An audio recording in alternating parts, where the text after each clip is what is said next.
បានជំរាបសួរពុកម៉ែបងប្អូនទាំងអស់គ្នាហើយថ្ងៃនេះខ្ញុំសូមលើកនៅភានបទថ្មីមួយទៀតហើយពុកម៉ែបងប្អូនទាំងអស់គ្នាក៏អាចដឹងឬក៏យើងទាំងអស់គ្នាក៏យល់អ្នកខ្លះទៅគាត់ដែលអ្នកគាត់ធ្វើល្អសាងល្អនោះក៏គាត់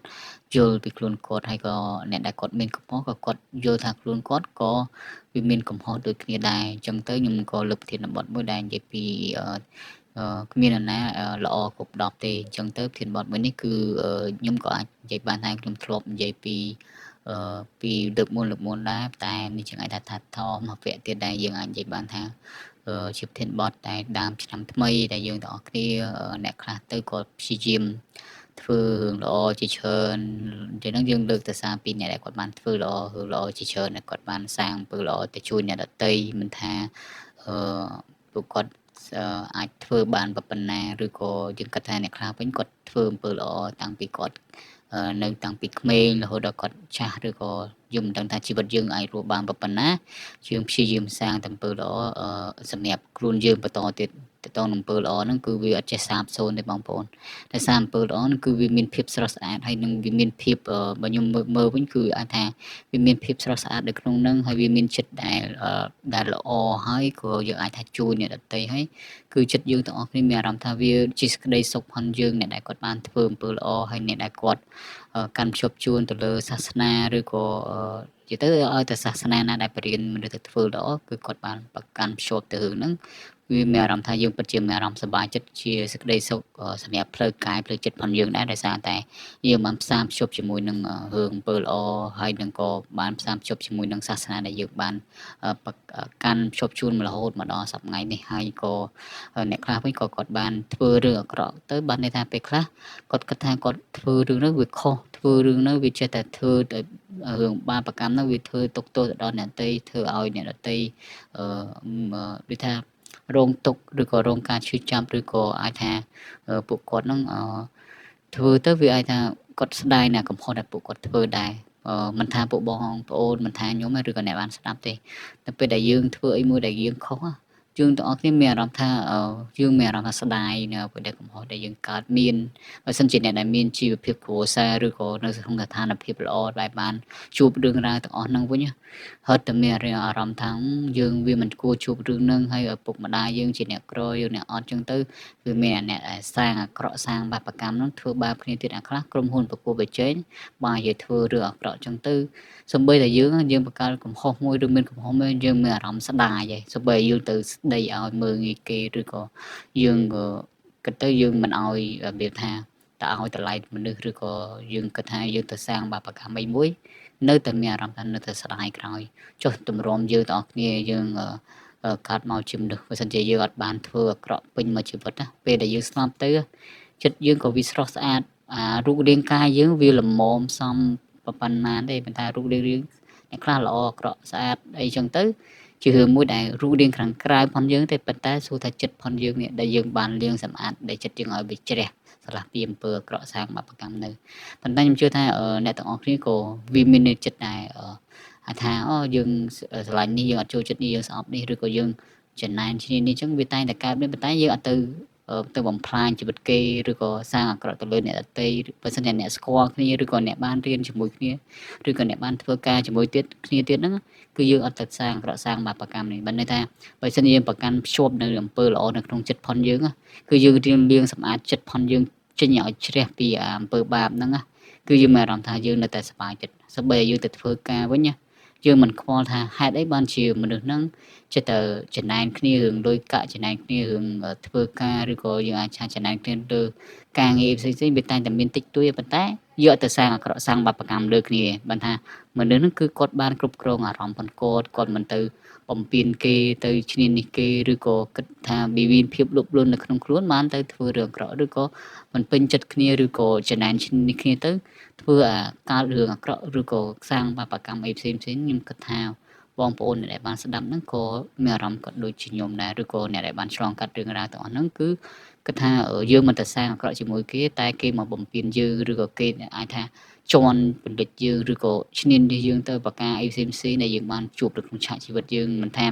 យើងធ្លាប់បានរៀនសូត្រឬក៏យើងធ្លាប់បានតែធ្វើការឬក៏យើងទៅរកស៊ីអីផ្សេងៗវាតែងតែកើតមាននៅមនុស្សទាំងអស់ហ្នឹងហើយមនុស្សដែលយើងរស់នៅជុំវិញពិភពលោកឬក៏ជួរស់នៅជុំវិញខ្លួនយើងឬក៏រស់នៅក្នុងប្រទេសណាមួយក៏ដោយវាតែមានមនុស្សទាំងអស់ហ្នឹងវាកើតមានប៉ុន្តែបើសិនជាប្រទេសវិញយើងថាប្រទេសមួយដែលមានភាពស្ថានភាពដែលល្អប្រសើរប្រជាជនអាចថាមានប្រាក់កម្រៃឬក៏មានចំណូលខ្ពស់ឬអីទៅអាការដែលចំណានឈាននេះគ្នាហ្នឹងក៏វាមានតិចដែរដោយសារតែម្នាក់ប្រឹងទៅលុយបានចំណូលមកដើម្បីផ្គត់ផ្គង់គ្រួសារអញ្ចឹងទៅវាអាចនៅក្នុងស្ថានភាពនៅកន្លែងឬក៏ប្រទេសមួយដែលគាត់នៅក្នុងស្ថានភាពរៀងពិបាកនៅក្រីក្រឬក៏ស្ថានភាពមធ្យមអីទេគឺវានៅមានភាពប្រកួតប្រជែងគ្នាអញ្ចឹងទៅធ្វើឲ្យមនុស្សទាំងអស់ហ្នឹងវាកើតមានអាចិតចំណានឬក៏ឈ្នានីសសំបីអាដាវិស័យដូចគ្នាអីដូចខ្ញុំដើរវិស័យធ្លាប់ខាងសិល្បៈខាងអីឬក៏ខ្ញុំធ្លាប់ដើរវិស័យមួយទៅវាតែងតែមានអាការដែលកើតចិត្តចំណានឈ្នានីសគ្នាហ្នឹងវាកើតមានហ្មងមិនថាយើងដែលបានជួបនៅក្នុងរង្វង់សាច់ញាតិក្រុមគ្រួសារអីវាតែងតែមានកើតមានតិចតួចទេនៅក្នុងឆាកជីវិតរបស់យើងមែនប៉ុន្តែអ្នកខ្លះក៏វាមានកើតច្រើនរហូតដល់អាចថាបងប្អូនហ្នឹងអាចមិនពេញចិត្តគ្នាឬក៏ចង់បានទ្រព្យសម្បត្តិការរបស់ក្រៅខ្លួនអីហ្នឹងឬក៏អ្នកខ្លះវិញសឹងថាបងប្អូនអាចកាប់សម្លាប់គ្នាដោយប្រការអីផ្សេងដែលយើងមើលមិនឃើញនៅក្នុងលើពិភពលោកវាតែងតែមានកើតមានរឿងខ្លះតែកើតមានឯដោយសារវាមានភាពលោភលន់នៅក្នុងខ្លួនបើមិនជាយើងទាំងអស់គ្នាយើងអត់កើតមានអាភាពលោភលន់ហ្នឹងវិញណាគឺយើងមានអារម្មណ៍ថាសប្បាយចិត្តហើយក៏យើងនឹងរីករាយនឹងឆាកជីវិតឬក៏យើងរីករាយជាមួយក្រុមគ្រួសារយើងផងដែរដោយសារតែយើងមានសេចក្តីសុខនៅក្នុងក្រុមគ្រួសារអញ្ចឹងទៅវាគ្មានភាពលោភលន់ដោយវាទៅធ្វើរឿងអាក្រក់ឬក៏ធ្វើរឿងបាបកម្មអីចឹងទៅធ្វើគ្រូយើងរត់តែរីករាយនៅក្នុងជីវិតដែលយើងមានគ្រួសារដែរមានភាពនិយាយថាជាប្រកាសសុភមង្គលសម្រាប់ពួកគាត់ចឹងទៅខ្ញុំគិតថា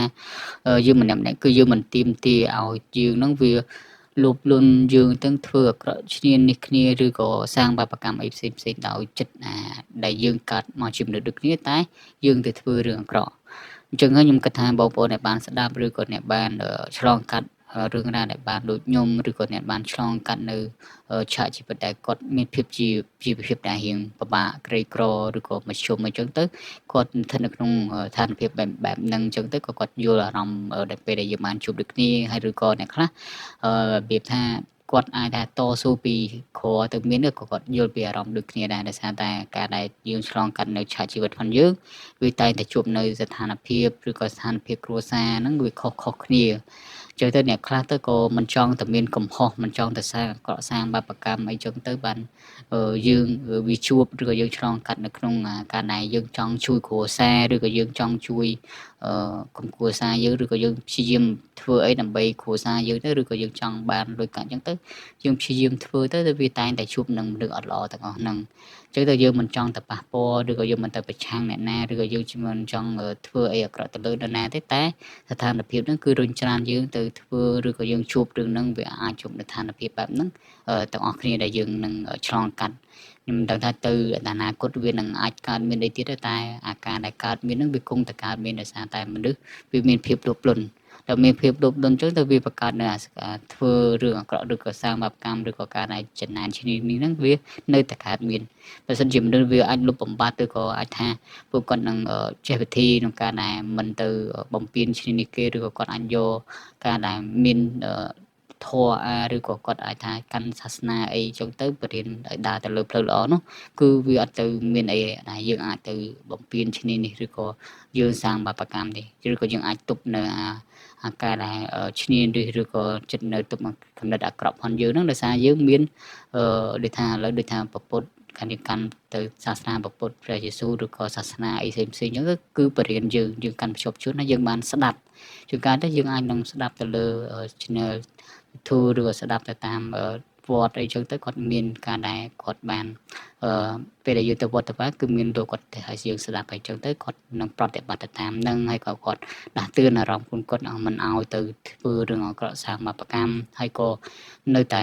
គោរពនៅការស្ដាប់ពីពុកម្ដាយផងគាត់ឬក៏ជីដូនជីតាណែនាំពួកគាត់ឲ្យដើរទៅលើផ្លូវល្អអញ្ចឹងទៅខ្ញុំគិតថាវាជារឿងមួយដែលយើងទាំងអស់គ្នាយើងឆ្លងកាត់ហើយយើងក៏មិនចង់ទៅសាងបាបកម្មសាងអាក្រក់ឬក៏ធ្វើរឿងអាក្រក់ឬក៏សាងបាបកម្មឬក៏ ធ្វើអីអត់ល្អចំពោះអ្នកដទៃឬក៏ទម្លាប់អីអាក្រក់ឬរបស់វាល្អហ្នឹងវាកើតមានពីជួនកាលថាជួនកាលវាជាការដែលយើងទាំងអស់គ្នាស្ថិតនៅក្នុងស្ថានភាពអត់ល្អហ្នឹងឯងអញ្ចឹងទៅខ្ញុំគិតថាប្រធានបទនេះខ្ញុំតែងតែលើកឡើងពីបញ្ហាយើងទាំងអស់គ្នាយើងបានជួបមិនថាបងប្អូនមិនថាខ្ញុំឬក៏អ្នកដែលបានឆ្លងកាត់រឿងរ៉ាវវាលើសលប់ជាងខ្ញុំទៅទៀតឬក៏អ្នកដែលគាត់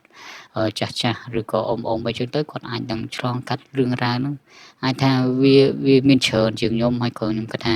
ក៏វាអាចនឹងមានរឿងដែលគាត់នឹងអាចចែកម្លែកទៅកាន់ខ្ញុំបានឬក៏អីចឹងទៅខ្ញុំក៏ព្យាយាមចែកម្លែកទៅកាន់អ្នកដទៃដែរអញ្ចឹងទៅយើងនិយាយថាយើងទាំងអស់គ្នាគ្មាននរណាដែលយើងល្អគ្រប់10ទេយើងកើតមកជាតិនេះគឺយើងតែងតែកើតមកជាមនុស្សហ្នឹងវាតែងតែមានកំហុសឆ្គងកំហុសនោះវាមិនថាវាមានឲ្យយើងភ្លេចខ្លួនឲ្យយើងទៅធ្វើអាក្រក់ធ្វើទៀតទេបើយើងនៅធ្វើអាក្រក់ធ្វើហើយធ្វើទៀតនោះយើងមិនដឹងថាយើងនឹងជាមនុស្សដែលអត់បានកើតជាមនុស្សអត់ប្រយោជន៍ជាមនុស្សចង្រៃទៅទៀតដែលយើងធ្វើរឿងបាបកម្មទាំងអស់ហ្នឹងចាំមិនគេហៅមនុស្សចង្រៃឬក៏ដេឆានអីចឹងទៅដោយសារតែយើងអត់ព្រមប្រតិបត្តិនៅរឿងល្អតែយើងព្យាយាមធ្វើរឿងអាក្រក់ឬក៏យើងទៅបំពេញជានេះឬក៏បំផ្លាញជីវិតគេហើយបំផ្លាញជីវិតគេតទៅទៀត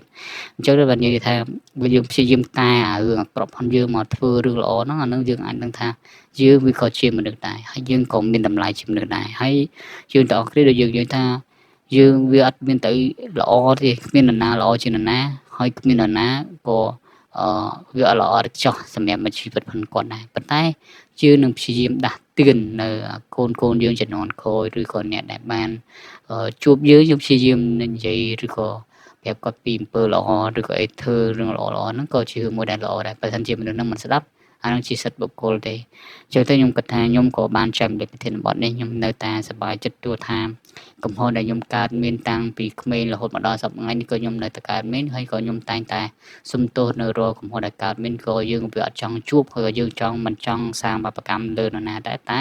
ស្ថានភាពទាំងអស់ហ្នឹងគឺវារុញច្រានឬក៏ធ្វើមកឪពុកម្ដាយយើងជាអ្នកក្រអញ្ចឹងទៅធ្វើយើងនឹងជួបស្ថានភាពបែបហ្នឹងហើយក៏យើងមិនចង់ទៅជួបទេហើយយើងក៏ចង់ទៅសាងបាបកម្មជាមួយអ្នកណាដែរយើងចង់តែធ្វើរឿងល្អជាច្រើនហើយក៏អរគុណឪពុកម្ដាយរបស់ខ្ញុំបានបង្កើតមកមិនថាលោកថាយាយអីចឹងទៅគាត់ចេះណែនាំដាស់តឿនយើងតាំងពីក្មេងៗចឹងទៅធ្វើយើងនៅចងចាំរឿងល្អនៅក្នុងចិត្តជាយើងរហូតមកដល់សម័យនេះហើយខ្ញុំនៅតែអរគុណចំពោះបងប្រុសខ្ញុំគាត់បានបរៀនគាត់បានធ្វើរឿងល្អហើយក៏គាត់បានជួយខ្ញុំក្នុងការដែលដាស់តឿនខ្ញុំឲ្យធ្វើរឿងល្អជាច្រើនដែរនៅពេលដែលគាត់មានជីវិតរស់នៅប៉ុន្តែធ្វើមនុស្សយើងម្នាក់ៗវាតែងតែអាចថាវាមានរឿងអ្នកដែលចេតនាជានេះឬក៏ពួកក្រុមហ៊ុនដែលឬក៏អ្នកដែលប្រកបប្រជែងនោះសាងអំពើអាក្រក់មួយចំនួនធ្វើឲ្យគាត់បានលាចាកលោកទាំងបែបហ្នឹងក៏យើងមានអារម្មណ៍ស្ដាយចំពោះអ្វីដែលវាកើតមានអញ្ចឹងខ្ញុំគិតថានៅសល់ពេលវេលាពួកយើងទាំងអស់គ្នាអ្នកដែលបានស្ដាប់ឬក៏បងប្អូនដែលបាននៅពេលដែលចូលចិត្តនៅ channel របស់ខ្ញុំក៏ជួយ Subscribe ផងដែរដោយសារតែយើងទាំងអស់គ្នាយើងក៏ព្យាយាមនៅធ្វើសេចក្តីល្អធ្វើអំពើល្អដើម្បីទៅជួយទៅកាន់ដល់មនុស្សចែកម្លែកទៅកាន់មនុស្សហើយយើងក៏ជួយទៅដល់មនុស្សគ្រប់រូបដែលយើងអាចធ្វើអំពើល្អបានខ្ញុំព្យាយាមធ្វើទៅដោយសារយើងក៏ជាមនុស្សដូចតែគ្នាដែរហើយក៏យើងគិតថាមួយជីវិតនេះយើងបានសាងអំពើល្អយើងក៏រីករាយនៅក្នុងមួយឆាកជីវិតផងយើងដែរខ្ញុំក៏អរគុណទៅនឹងការដែលបងប្អូនដែលបានស្ដាប់ហើយយើងក៏នឹងបន្តទៅវគ្គក្រោយៗទៀតផងដែរ